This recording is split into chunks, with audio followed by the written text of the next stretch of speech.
The basic purpose of making this video is to show you that this is my suggestion and my advice that we should leave the other meshing softwares. This is for example for the quick meshing, okay. But if you are going for the some well controlled meshing, then I would recommend you should go for ICMCFD or point wise for tetra meshing. ICMCFD also very is a very good tool. Point wise is also a good tool. For hexa meshing, I would recommend that you should be going for ICMCFD or Grid Pro. But the Grid Pro has the less support online. I'm not saying about the official support, but I'm saying about the how the other people's they have done the different things, and you get the hint from those people. So that is very limited for Grid Pro. So, but if you are running a very quick simulation and you need a very decent mesh with everything done very nicely, then I would recommend you should go for the Fluent meshing. Fluent meshing old name was the T-Grid, and it was software provided by the Fluent 2 decades ago.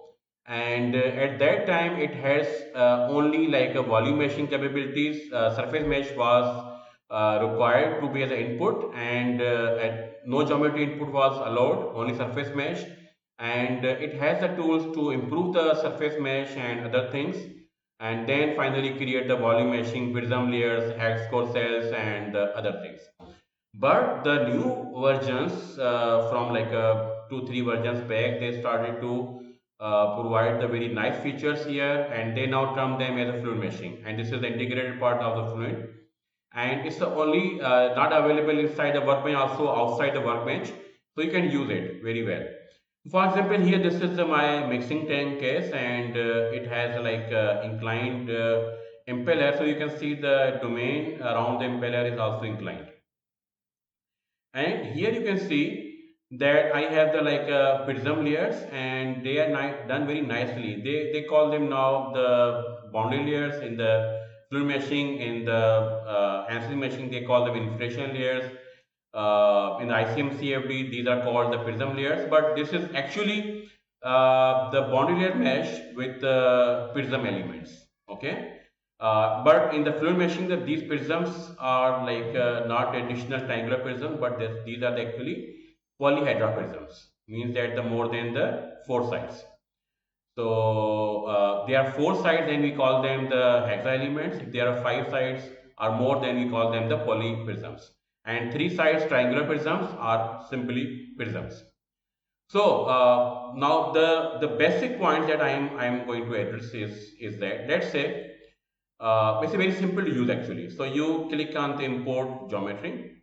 Whatever geometry file you have, you will simply update that file here, or you will just simply click on the import. So my file contains the interface boundary for the inner domain. Inner domain is not included in this geometry, only the boundaries that only create the interface between this domain and the internal domain. Internal domain is rotating at certain RPM. So here is the geometry, and I will tell you the important points. After those points, you will be able to create the mesh of any geometry with these instructions. It's a very easy to create. Okay. The first thing that you have to look for is that do you want to add the local sizing face sizing on the geometry. It can be the refinement zone like a body of influence. So there are many options here. Body size for the volumetric meshing, face size for the surfaces, body of influence, that is for the when you want to have the refinement region, and face and influence when you only want to refine the some surface region and its surrounding area, surrounding volumetric area. Curvature and then proximity base. Curvature means the curvature, and proximity means that if there are two surfaces close to each other, in between them we can make the fine mesh. So I don't need the right now anything else. So the only thing that I'm looking for is actually is right now is the interface zone. Why? Because in the interface zone they are the straight surfaces. I didn't like separated the these three surfaces into the like three separate surfaces. I just made the one boundary, and that is the like a top surface, the circular surface, and the bottom surface, which is again a flat surface. If I had the three surfaces, which I can make in the space claim that you can create, and it is actually is here. Okay, I can show you that thing. So now I am going to define like for circular faces, it has a surface curvature options in the surface mesh, and it will take care of the curvatures automatically by its own. Okay, and same is true for the small gap. For example, the this geometry here, this is like a, between the two curves. Okay, so here proximity function will be applied, and again similarly the outer boundaries they have the curvature. So here again the curvature based sizing will be applied, but on the top surface and bottom surface it only takes the meshing size from the if you directly apply them. Flat surfaces don't take the size functions for proximity or curvature. Okay, so for those ones you have to apply the face sizes or surface of or face of influence, or curvature proximity will not work. So either uniform size or you can use the surface face of influence. Okay. So here my goal was that the for internal domain actually I also made the same surface size, which is the size of 8, and this is decided after hit and trial.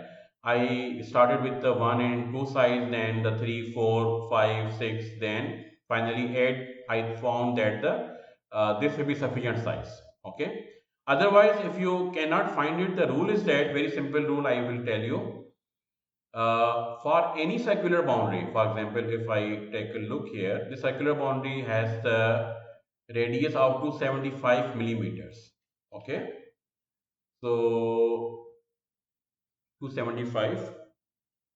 So 275, and so 2 pi r is the circumference into 2,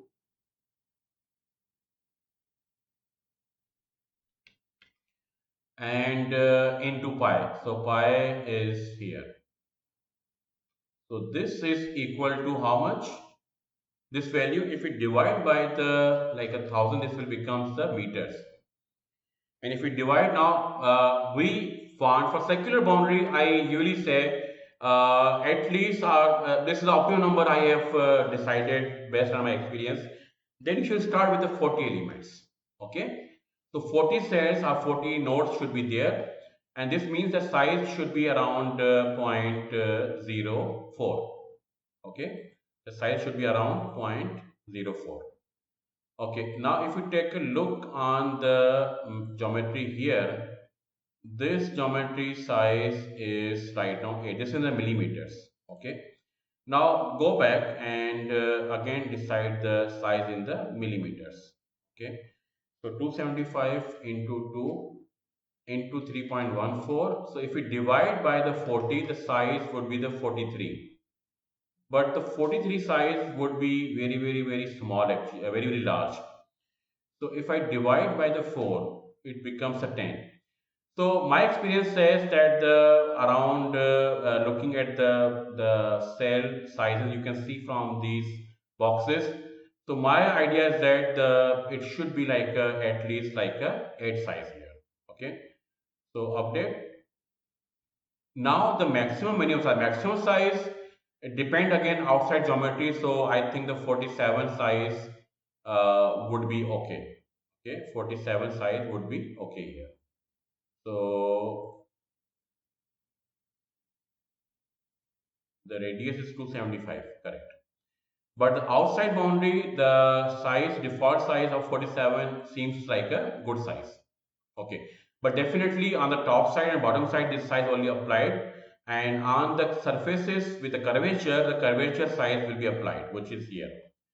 So what I did is that I didn't play with the minimum size. Minimum size is still the same, 1 point default size.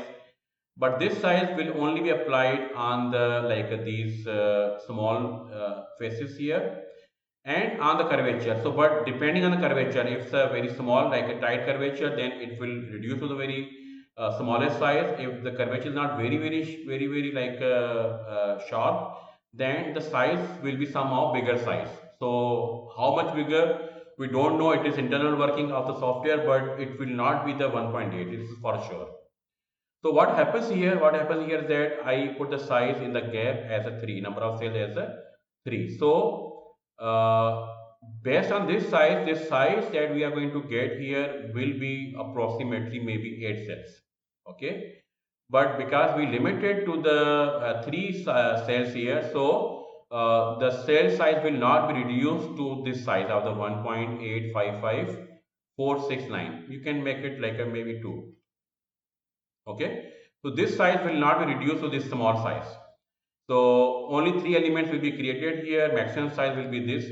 And also I made the curvature angle from 18 degrees to 8 degrees. So this is to actually put the refined mesh across these curvatures.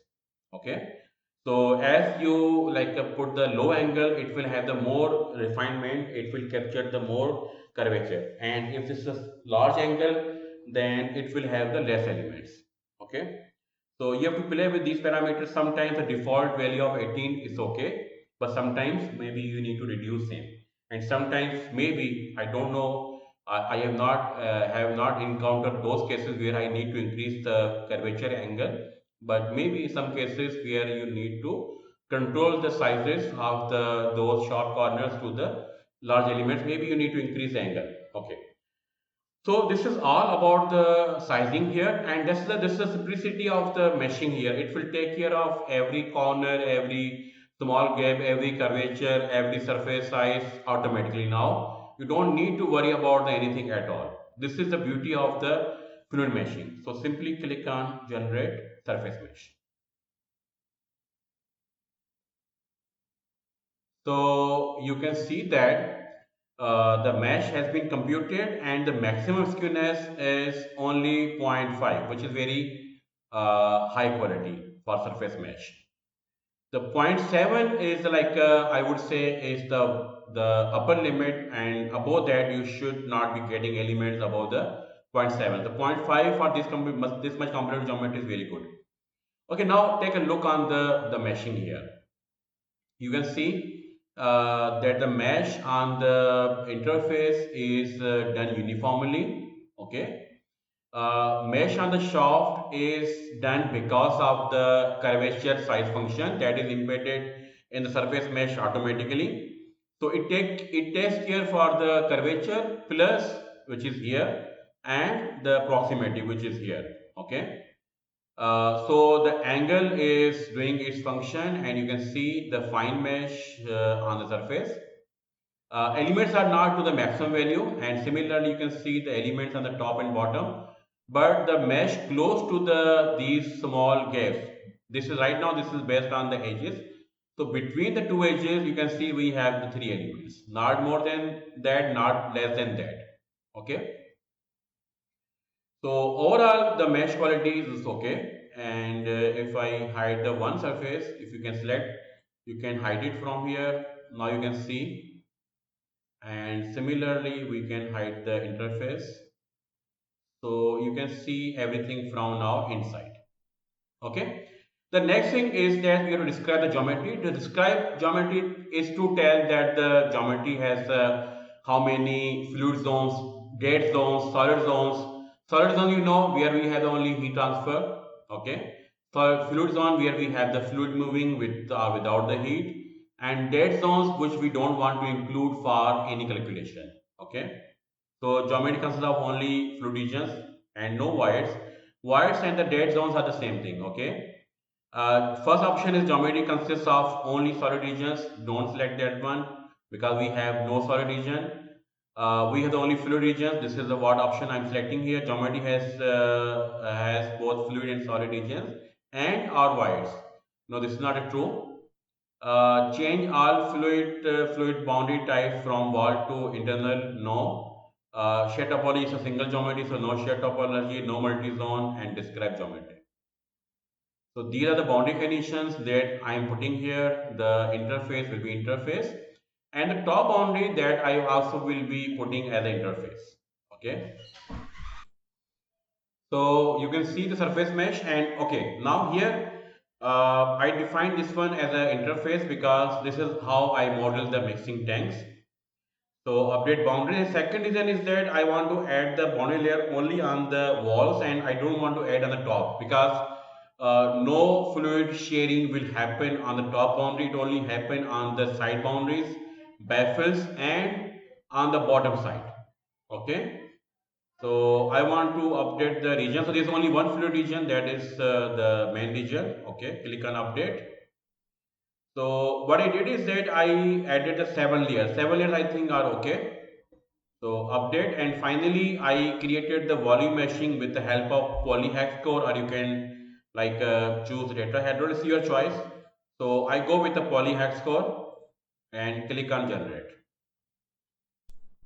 So here you can see that the volume meshing has been done and the minimum orthogonal quality is 0.22, which is very high. Generally speaking, 0.01 is the minimum requirement and value like a 0.05 is a good quality. Above zero point 0.1 I would say it's a very good quality, and above 0.15 is a desirable. Okay, so this is the point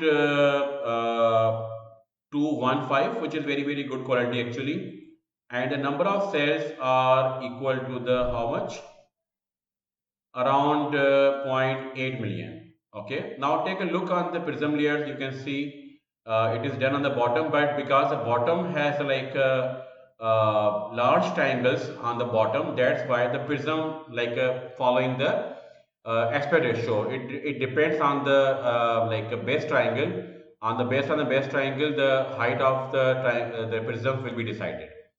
But if you want to keep the height into check, then you can define like a uniform sizing. Okay, so let me show you that what does it mean by the uniform sizing. But before that, I want to decide that the how much size I would be needing for the my machine.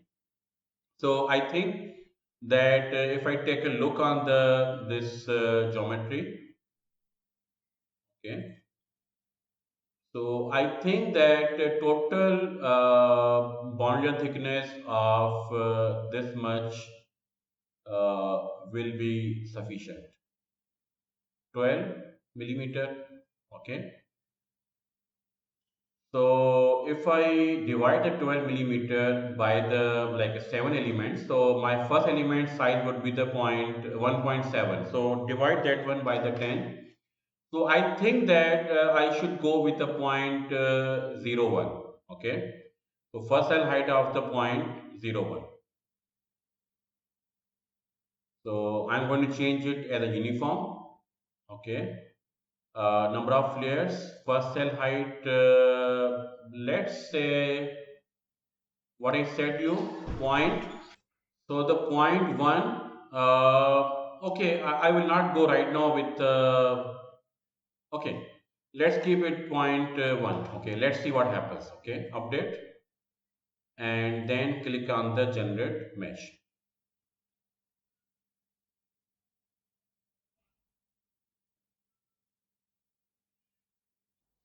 Okay, so this has created the the meshing the required way definitely, but it seems like a very small height.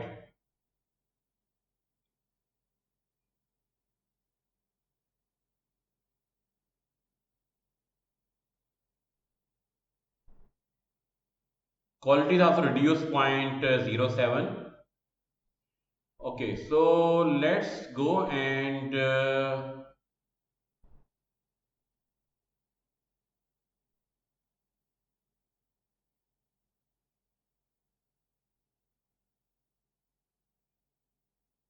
okay, make it like aspect ratio. Okay, so growth rate 1.5, 1.2, and let's make it 1.5. Update and then generate the mesh. Okay, now we can see there's some noticeable difference here. Uh, okay, so let's play one more time, and this time what I am going to do is that I am going to put the more layers because in this way we can have the required total height of the boundary layer and the first cell height at the same time can be satisfied. Okay, so let's put the first cell height as 1 and the number of layers as 15 and the ratio as 1.25. Okay, generate the volume mesh and update. Okay, here I am facing the problems of prisms are not being applied. So I have the one command that I found from the help. So that I am applying here. It's a mesh prisms and reset parameters. Okay. So now go back.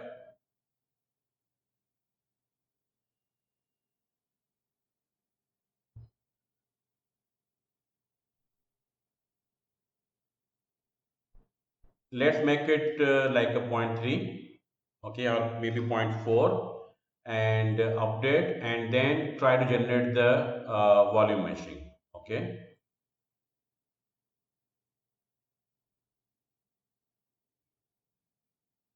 I was able to complete the mesh, but the issue that I felt, although maybe it's a good workaround, the issue is that it does not work very well when we have the number of the different boundary conditions. For example, what I did is that I put the different names for these different walls. Okay, baffles were different part of different boundary condition. Maybe because I defined the baffle as a single part, maybe it was the issue because these were the separate boundaries on the periphery. So these were like four walls are here. So they were defined four walls differently: wall one, wall two, wall three, wall four. Okay. This may be the reason that it was causing a problem, but now it is done. With the same settings, no change. If you take a look on the number of layers, these are the 15. 15 I would recommend should be the minimum one. Okay. Why minimum one? Because for the boundary resolution, the 15 layers should be there to resolve the your logarithm layer at least. Okay. And if you want to go for the first cell height of y plus 1 or something like that, then maybe you want to have the more resolution, then maybe you can go with the 14 layers. But 15 layers are the good. Okay. The first cell height that is also very small and it is right now it's a 0.2. The ratio is a 1.2 that you can increase, and if you increase the ratio, you will see that the number of cells will remain same, but overall height will also increase. So let me show you that thing. If I increase the ratio to the 1.3, then what happens? Okay, update and click on generate the volume mesh. Now the meshing is now done. You can play with these advanced parameters. For example, keep the first modular height to the yes and then see what happens. Okay. So this was all about the hexa meshing. Sorry, the polyhex. So this is also called the mosaic meshing in the Fluent watertight geometry workflow. And I hope that with this training, with this very brief training, you should be able to create the meshing on the any geometry of the interest. Thank you.